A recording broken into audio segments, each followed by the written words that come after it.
Buenas, continuamos con la próxima clase del curso de patología. La siguiente clase del módulo es la clasificación molecular con TNM y biomarcadores. Yo soy Mario y trabajo en el Hospital del Mar y el Hospital de Mataró. Las partes que va a tener la clase son el primer bloque hablaremos del TNM, con la T y la N y unas conclusiones, y la segunda parte será más los subtipos moleculares y la clasificación, hablando específicamente de los subtipos, aclarando un poco conceptos de HER2 y de PDL1 y algunas conclusiones. Para explicar la clasificación TNM me basaré en la quinta edición del libro de la Organización Mundial de la Salud de tumores de mama, que en las primeras páginas explica estos temas. Aquí vemos un poco desglosado la explicación del estadiaje de la T y vemos que consta de 4 bloques. De T1 a T3, lo que nos influye para clasificarlo es el tamaño del componente infiltrante. Vemos que en T1 tenemos tumores de hasta 2 centímetros con varios subapartados y aquí quería destacar el T1MI, que es el concepto de microinvasión, que implica uno o más focos tumorales de menos todos de 0,1 centímetro de tamaño de componente infiltrante. El resto, como podéis ver, son los tamaños que necesitaríamos para poder clasificarlo. T2 serían tumores de entre 2 y 5 centímetros y T3 de más de 5 centímetros.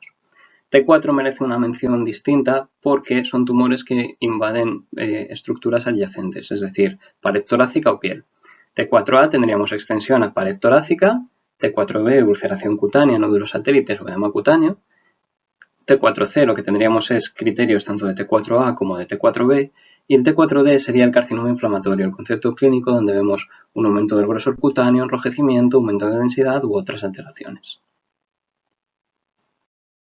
Como ejemplo, aquí vemos una fotografía de una pieza de tumorectomía que ha sido procesada, cortada en secciones y pintada para poder valorar la relación del tumor con el margen, y lo que haremos será seleccionar el área tumoral y procesarla en cortes histológicos para poder conseguir este tipo de imágenes y así poder realizar las mediciones para dar la medida más exacta o más precisa que podamos dar del diámetro máximo tumoral.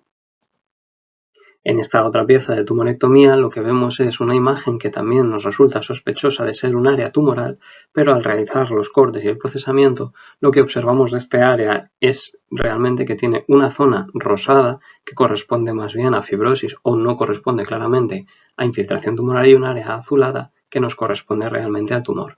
En esta otra zona y en esta representación ocurre lo mismo, donde vemos una zona que puede estar parcialmente sustituida por fibrosis y otro área que puede estar rellena de tumor. Igualmente puede que el tumor no sea continuo o tengamos varios focos, identificando este otro que nos plantea problemas o nos puede plantear situaciones complejas a la hora de realizar el estadiaje. Para los casos complejos o que tengamos dudas sobre cómo realizar el estadiaje, la guía del Colegio Americano de Patólogos nos ofrece varios ejemplos sobre cómo podemos abordar estas situaciones. En el primero de los casos que tenemos un tumor infiltrante con abundante componente in situ periférico. En este caso lo que tenemos que medir es el componente infiltrante y si es necesario nos ayudaremos de técnicas inmunohistoquímicas para poder distinguirlo del in situ.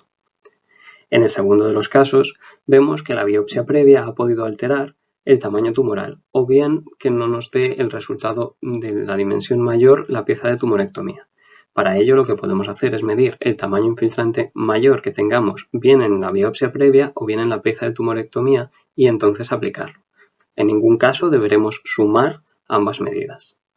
En el siguiente de los casos, por ejemplo, lo que tenemos es un tumor claramente alterado por la biopsia previa, pero que no podemos medir de ninguna manera la suma o inferir lo que podría haber sido el tamaño tumoral. Tenemos que dar la medida de lo que estamos viendo en cualquier caso. En otras situaciones podemos encontrarnos ante múltiples focos de carcinomas invasivos. En estos casos mediremos el nódulo de mayor tamaño siempre y cuando sean distinguibles y están a cierta distancia entre sí y como mucho añadiremos una M antes del estadiaje T para indicar que es un tumor múltiple o que hay numerosos nódulos del mismo. Igualmente, podemos tener la situación en que varios de esos nódulos estén muy próximos entre sí, o bien porque su forma sea lobulada o por cualquier otra razón.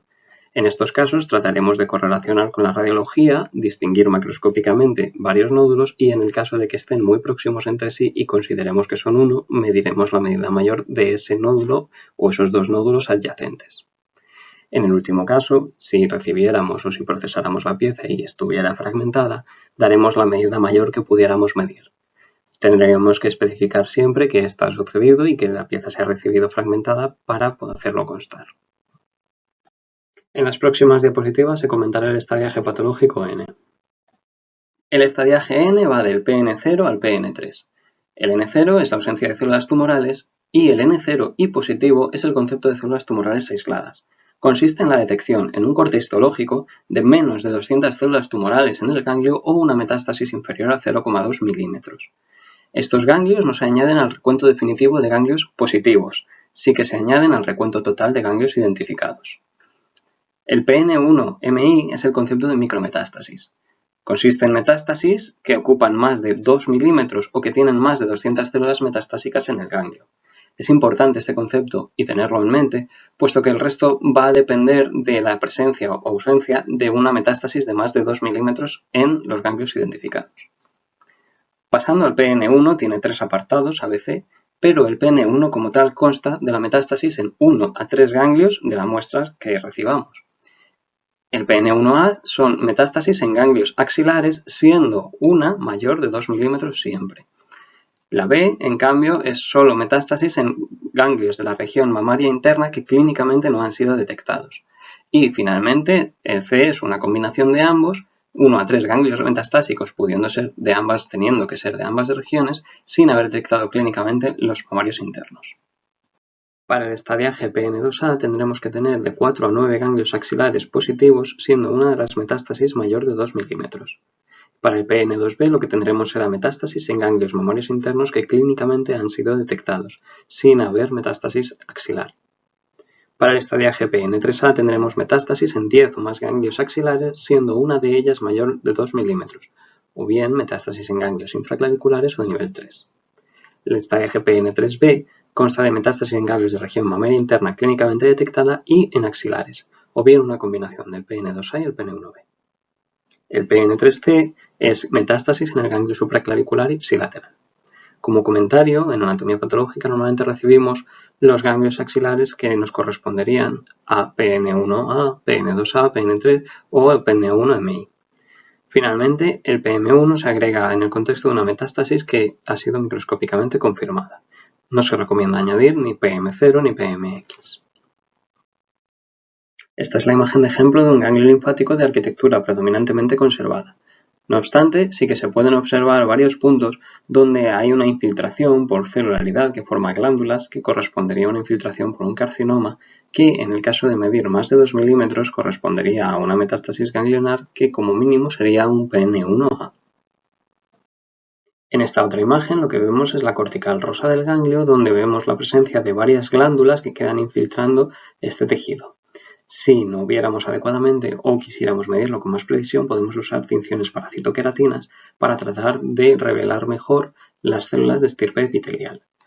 En este caso, como la metástasis mide menos de 2 milímetros, lo consideraremos una micrometástasis ganglionar. El Colegio Americano ofrece otros ejemplos sobre posibles situaciones a las que nos podemos enfrentar a la hora de realizar el estadiaje. Por ejemplo, en A y B lo que tendremos serán clústeres de mayor o menor tamaño de células tumorales. En A mediremos el clúster de mayor tamaño, mientras que en B lo que trataremos será de discernir si hay más de 200 células tumorales o si superará una micrometástasis esa lesión. En el caso de C tendríamos una rotura capsular por parte del tumor y lo que mediremos será íntegramente todo el componente tumoral, tanto dentro como fuera del ganglio si fuera un continuo. En el caso D, en el que encontráramos una metástasis extranodal, lo que haremos será identificar o tratar de relacionar si realmente se trata de una metástasis ganglionar, donde el ganglio ha quedado completamente sustituido, o buscaremos tejido mamario residual o alrededor de esta lesión que nos puede indicar que se trate de un depósito tumoral dentro de tejido mamario. Como mensajes clave de este bloque del TNM, comentar que el estadiaje T depende principalmente del tamaño del componente infiltrante, exceptuando para los T4. Para múltiples nódulos lo que mediremos será principalmente el nódulo mayor. Generalmente recibiremos piezas en los servicios de anatomía patológica cuyo estadiaje estará comprendido entre PT1 y PT2. Y en caso de ser necesario, para precisar al máximo la medida T, podemos realizar mapeos fotográficos, ayudarnos de sistemas digitales y siempre es útil comparar con los tamaños radiológicos esperados. A veces, y es importante destacarlo, puede no ser posible, bien por la dificultad de la muestra o bien por la multifocalidad de la misma, medir de la manera más exhaustiva las distancias o los tamaños tumorales. Dentro del estadiaje ganglionar, depende principalmente del número de ganglios afectos y de la procedencia axilar o mamaria interna. Es muy importante para las estadiajes que comprenden ganglios axilares medir una metástasis mayor de 2 milímetros, puesto que es un requisito para superar el concepto de micrometástasis. Finalmente, destacar que normalmente realizaremos estos diagnósticos sobre cortes histológicos con mayor o menor ayuda de los estudios inmunohistoquímicos. Si bien existe, y como mención, nuevas técnicas que nos permiten medir ARN mensajero de, por ejemplo, citoqueratina en el ganglio, de manera que la expresión o la presencia de ARN en ganglio nos indicará que existen células epiteliales que estén en el mismo, con lo cual eso nos indicaría que puede haber una metástasis.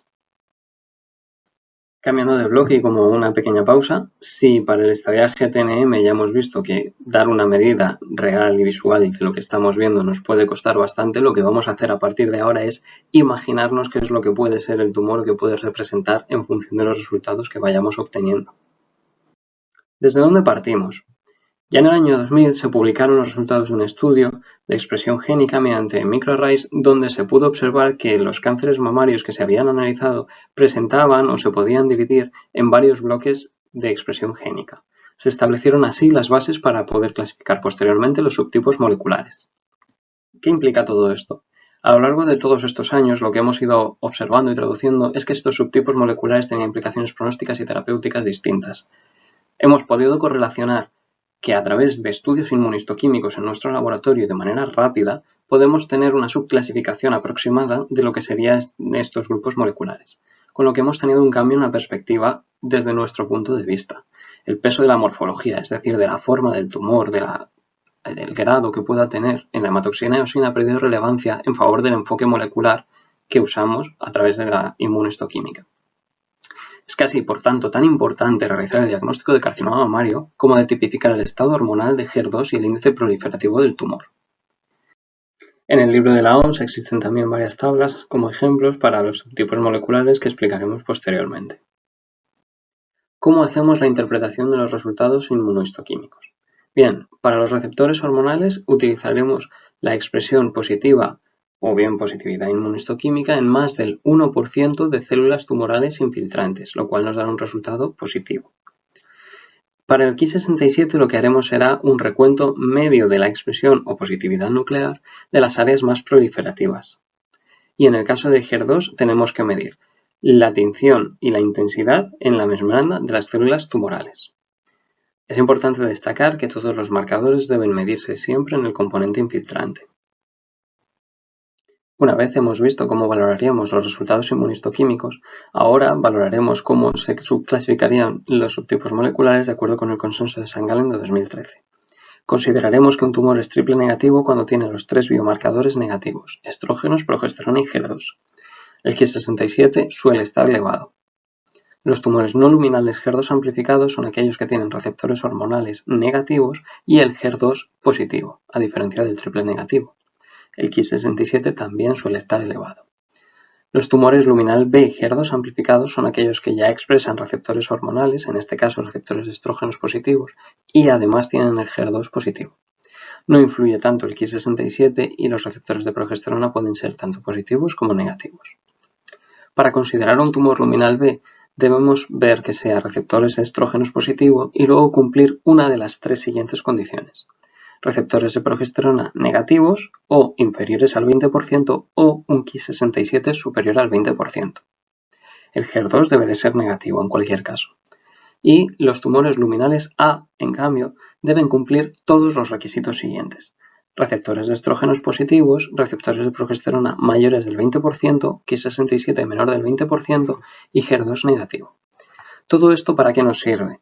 Realmente nos traduce que un tumor va a ser más o menos agresivo y puede que tengamos que usar o un tratamiento u otro y que sea más o menos útil, puesto que esto es concordante con las tablas que veíamos antes de la OMS, donde los tumores triples negativos de aquí izquierda a derecha tienen más riesgo que los luminales A, y el tratamiento empleado irá desde quimioterapia o antidianas de HER2, como se irá incrementando el tratamiento hormonoterápico a medida que los tumores expresen estos receptores.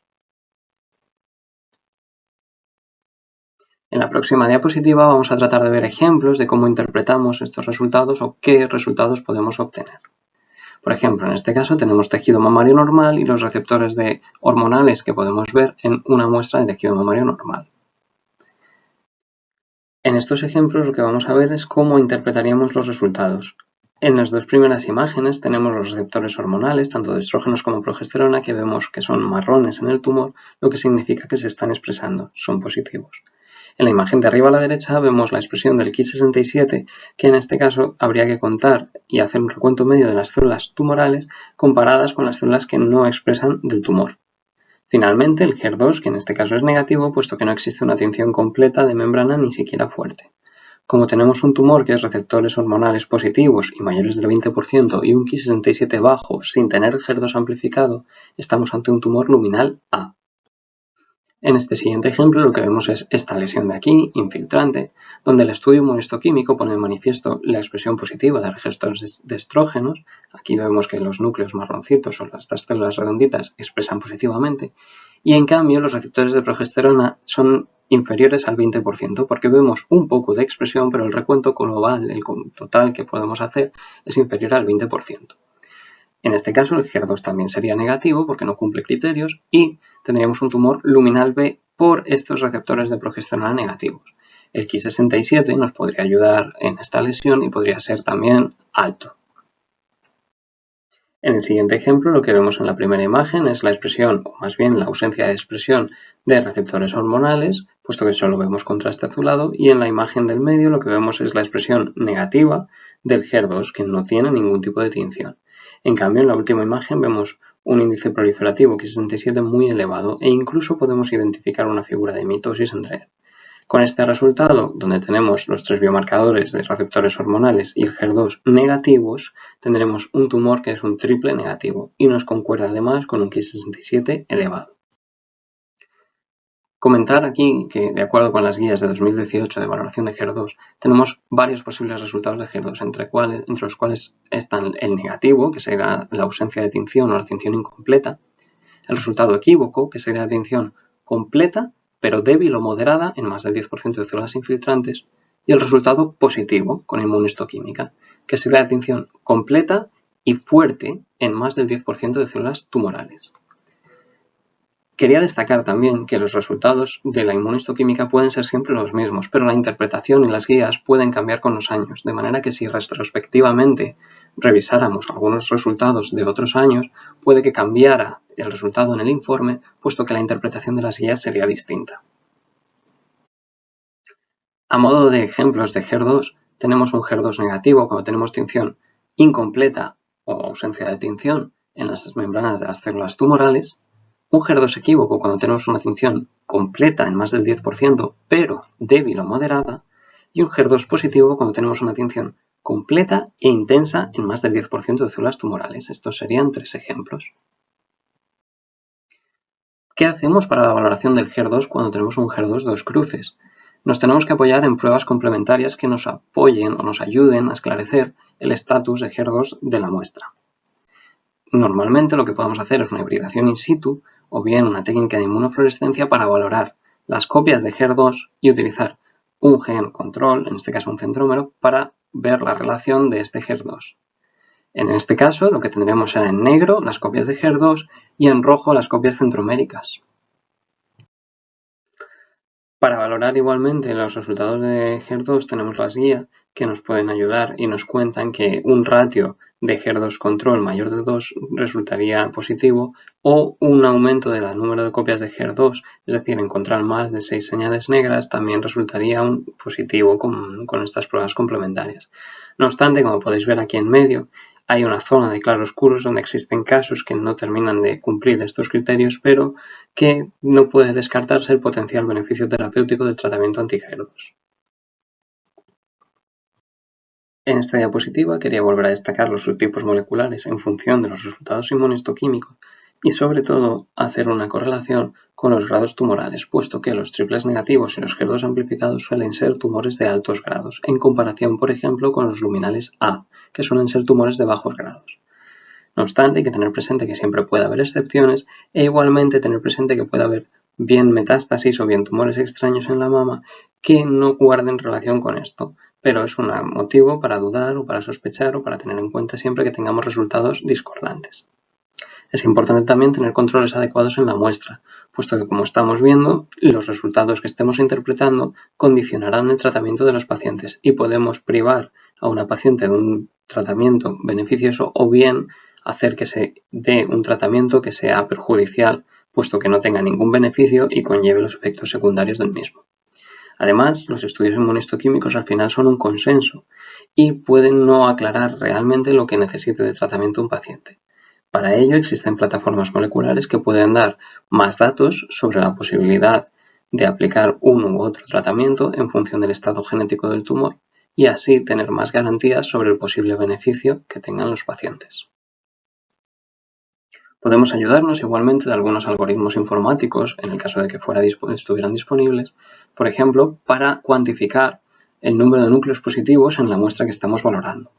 En este caso, el algoritmo que nosotros podemos implementar va a ver cuántas células expresan o cuántas células son marrones, que nos lo marcará además con un punto amarillo, sobre el total de células que considera tumorales y las considera negativas. Esto hay que valorarlo igualmente en el contexto adecuado y valorar y ser crítico con lo que se está contando. De la misma forma, existen herramientas que nos permiten valorar el estado de HER2 o el SIS de HER2 para cuantificar el número de células según sus señales. El algoritmo nos puede clasificar las áreas que considere más óptimas y además seleccionar las células que considere más representativas. Igualmente, nosotros tenemos que valorar siempre si estos son los adecuados bajo nuestro punto de vista o nuestros criterios. Son una herramienta de ayuda en todo momento. Para terminar, quería hacer una pincelada sobre el PDL1, puesto que recientemente ha habido la aprobación de atezolizumab para cáncer de mama triple negativo metastásico dependiendo de la expresión del clon de PDL1 SP142. La valoración de la expresión inmunohistoquímica de SP142 depende de los linfocitos acompañantes, que es un tema que ya se estaba hablando previamente. Se sabe que los cánceres y el sistema inmune guardan una relación muy estrecha y también se había observado que existen tumores que presentan un estroma linfoide acompañante muy denso, como por ejemplo en este caso lo que vemos son estos grupos unidos de células tumorales y estos pequeños puntitos que hay entre medias que son los linfocitos acompañantes. Para valorar el PDL1 lo que tenemos que hacer es valorar la expresión, la cantidad de marrón que vemos en los linfocitos acompañantes del tumor, excluyendo, en este caso, las células tumorales positivas. La forma de valorar PDL1 en mama es compleja puesto que requiere valoración del área tumoral total, valoración del área de estroma linfoide acompañante, la expresión de PDL1 sobre este área linfoide y correlacionarlo sobre el tamaño total que puede ocupar en la muestra. Es un trabajo difícil y por ello necesita entrenamiento del patólogo. Para concluir este segundo bloque, unos pequeños puntos que son la clasificación molecular de los cánceres de mama ha cambiado, como se ha visto, la perspectiva de estos tumores. Es imprescindible ofrecer el resultado de los biomarcadores para tratar de subclasificar, mediante un diagnóstico rápido, el estado hormonal y de HER2 de los tumores. Estos resultados también son valorados conjuntamente con otros parámetros clínicos para tomar una decisión terapéutica. Además, tenemos que tener en cuenta que la muestra debe de ser adecuada y representativa de la lesión para poder valorar como buenos estos estudios complementarios. También podemos ayudarnos de herramientas digitales de cuantificación para tratar de valorar la inmunohistoquímica que hagamos, siempre con ayuda y con supervisión del patólogo en estos casos. Los resultados inmunohistoquímicos igualmente pueden ser ambiguos y no concluyentes de algún subtipo o quedar en duda del posible beneficio. Los estudios moleculares sirven para ayudar en la toma de decisiones para resultados ambiguos y valores límite, como por ejemplo un HER2 equívoco, o plataformas genómicas donde no nos quede claro si un tumor puede o no beneficiarse de quimioterapia. Finalmente, los nuevos tratamientos, como el PDL1, son prometedores, pero su valoración es compleja y se requiere bastante formación de los patólogos para su valoración y cuantificación. Bueno, con esta diapositiva se termina la charla. Espero haber podido ayudar un poco a comprender las orientaciones del TNM y los subtipos moleculares desde el punto de vista de patología y a partir de aquí quedamos pendientes de cualquier duda que tengáis y cualquier cosa en la que podamos ayudar y resolver.